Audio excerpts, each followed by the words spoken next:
Bonjour et bienvenue sur Argentique 2.0. Aujourd'hui dans cet épisode, on va parler d'un objectif qui m'attendait dans mon petit coffre au trésor, l'Aéro Hectar 178 mm 2.5. Un petit bijou, à tout de suite après le petit générique.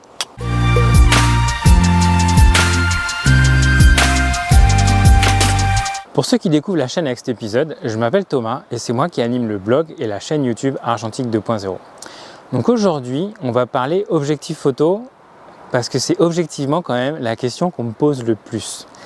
Par contre, on ne va pas parler de l'objectif que j'utilise le plus, mais de celui qui m'intrigue le plus. Effectivement, il y a 2 ans, j'ai réussi à trouver un Kodak Aéro Hectar 178 mm 2.5 qui m'a attiré en fait par son rendu vraiment exceptionnel et son bokeh unique et vraiment reconnaissable. Donc, qu'est-ce que c'est que cet objectif? D'où est-ce qu'il vient? Qui l'a fabriqué? Donc c'est un objectif fabriqué par Kodak pendant la Deuxième Guerre mondiale qui permettait en fait de prendre les photos aériennes. Cet objectif existe en 3 versions. Une version pré-optimisation 100 points, une version point jaune qui a une optimisation pour la lumière du jour et qui est la version la plus prisée des photographes, et une version point bleu qui est une version optimisée pour la nuit et qui est vraiment très rare, et celle-ci est très prisée par les collectionneurs. Donc moi la version que j'ai, c'est une version pré-optimisation, toute simple. Quand je l'ai reçue, je l'ai utilisée de suite et j'ai voulu la monter sur un Pentax 6.7 parce que c'est le boîtier que j'aime beaucoup, que j'utilise le plus. Je vous mettrai dans la description les éléments qui m'ont permis en fait d'installer cet objectif sur ce boîtier. Comme ça, vous aurez une petite idée. C'est vraiment pas la version la plus optimisée. J'ai pas l'infini. Par contre, j'ai une distance rapprochée assez proche, une distance de focus proche assez rapprochée, une distance. Enfin voilà quoi, vous avez compris. La première fois que j'ai essayé cet objectif, j'ai vraiment pas été convaincu. Déjà parce qu'il est vraiment lourd, donc à manipuler c'est quand même pas facile. La bague que j'utilise avec l'hélicoïde Pentax là, pour faire le focus, c'est vraiment laborieux.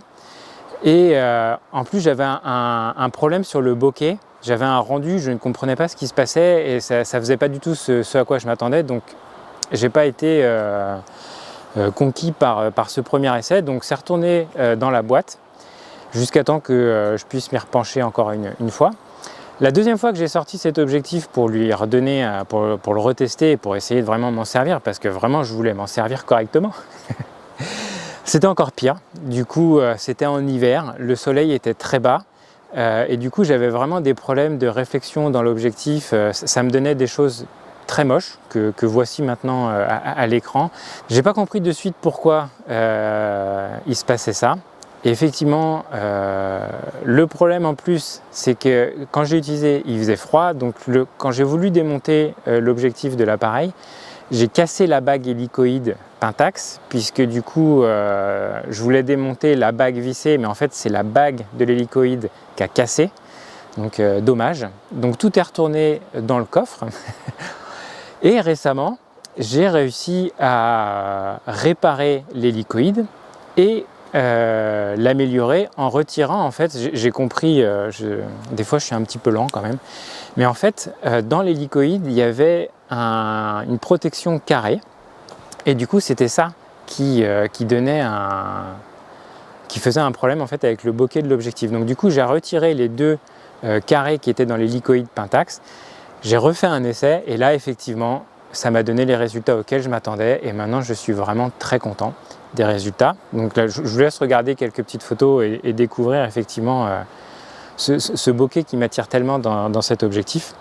Au final, c'est quand même un objectif que j'aimerais utiliser sur un autre boîtier, enfin disons plutôt même une chambre. J'aimerais trouver une speed graphique qui est une chambre 4.5 qui va me permettre vraiment d'exploiter au maximum les capacités de cet objectif, parce que du coup c'est un objectif qui peut couvrir une surface beaucoup plus grande que le 6.7, donc j'aimerais bien l'utiliser en grand format en 4.5, ce serait vraiment génial. Mais pour l'instant, avec le Pentax, je vais pouvoir m'en servir un peu mieux pour faire des portraits comme j'aime bien. Je peux encore améliorer l'utilisation en y rajoutant un pare-soleil parce qu'effectivement, comme cet objectif n'est pas optimisé, j'ai quand même un gros problème de flair à l'intérieur de l'objectif et du coup, si jamais j'ai trop de lumière du soleil, si jamais j'ai directement la lumière du soleil dans l'objectif, ça va me donner des choses aberrantes. Donc du coup, il faut vraiment que je fasse attention, il faut que j'y rajoute un cache, ce serait top. Et je vais aussi essayer de rajouter un monopode pour pouvoir poser en fait l'objectif dessus, pour pouvoir le régler plus précisément, pour pouvoir plus prendre mon temps à la prise de vue. Donc ça, c'est les 2 petites améliorations que je vais pouvoir faire avec cet objectif pour pouvoir l'utiliser correctement. J'espère que ça vous aura donné envie d'essayer des choses, installer des objectifs un petit peu hors du commun sur des boîtiers que vous avez déjà. Aujourd'hui, on peut trouver des bacs d'adaptation d'un petit peu tout sur tout. Donc essayez, n'hésitez pas à essayer des choses. Et voilà, j'espère vous retrouver très bientôt avec de nouvelles photos faites avec cet objectif et cette combinaison. Et pourquoi pas, si j'ai réussi à passer à la speed graphique, aussi je vous montrerai des photos faites avec ce combiné magnifique. Enfin j'espère, on verra bien. Et je vous retrouve très bientôt. Ciao!